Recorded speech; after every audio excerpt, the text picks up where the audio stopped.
So I guess the first point is to talk a little bit about the presentation I gave and where that's coming from. As a consultancy, we've had quite a bit of experience in payments and looking at the remittance space for quite some time. For me personally, this goes back, now 10, 15 years. So it's always been a topic that I've been had present and top of mind. What we find interesting is that very often there's a disjunction between what the private sector needs and what regulators are offering and how they're playing catch up and sometimes facing off antagonistically. I think earlier in one of the presentations we were hearing about the case in Paraguay.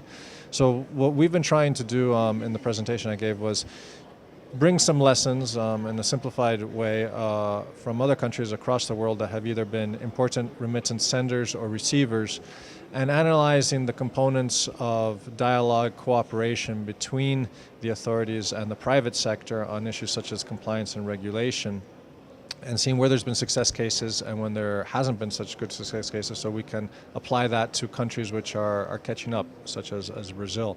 So hopefully giving that flavor and also understanding why we need to see just beyond the remittance channel as a simple forex or payment transfer, and seeing that there's tangential opportunities in growth in that industry, and understand also that whatever we do in regulation and compliance for remittances is going to apply to those bordering industries as well. Which countries did you analyze? We chose Singapore as a first case study, saying they're kind of getting things right. We recognize it's a small country, a lot more easier to control, but they punch way above their weight in terms of the remittances they send. So that, I think that's been very interesting.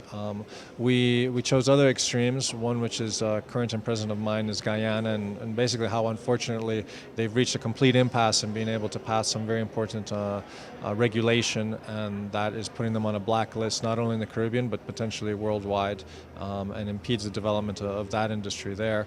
And cases in between, even countries where we would think stereotypically perhaps they've got everything right, such as Germany, which I speak about, we see that there are lessons learned and progress to be made going forward in terms of how they dialogue and reach out to the European community, in terms of how they perhaps more liberally or more openly define some of the products that they are regulating, and see how that interacts with new technologies.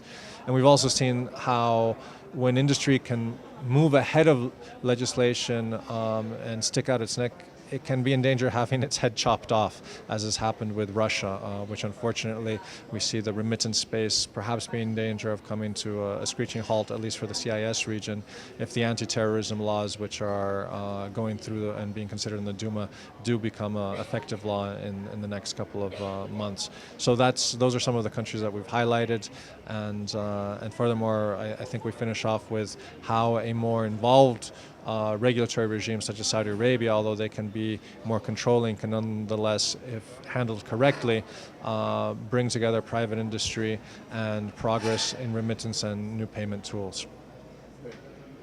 Now Brazil, how do you see Brazil in the payment space? Brazil has some catch up to do, quite honestly. I think there has been a historical distrust or impasse between the private sector and regulatory authorities, and that goes back to the origins, I think, of the financial crisis of 20 years ago plus, and a long legacy that has needed to be overcome.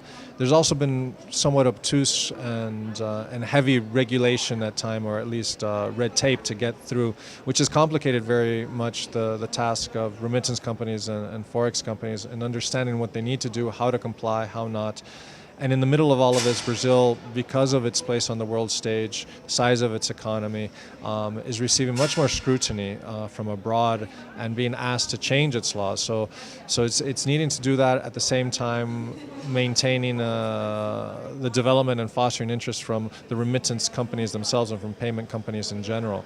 So there's a lot of catch-up. There's been catch-up in terms of defining products and what legislation is relevant, redefining compliance and know your customer customer regulation, and fostering lobbying efforts on both sides of the fence between governments, regulators, and the private industry in terms of reaching agreements of what they need.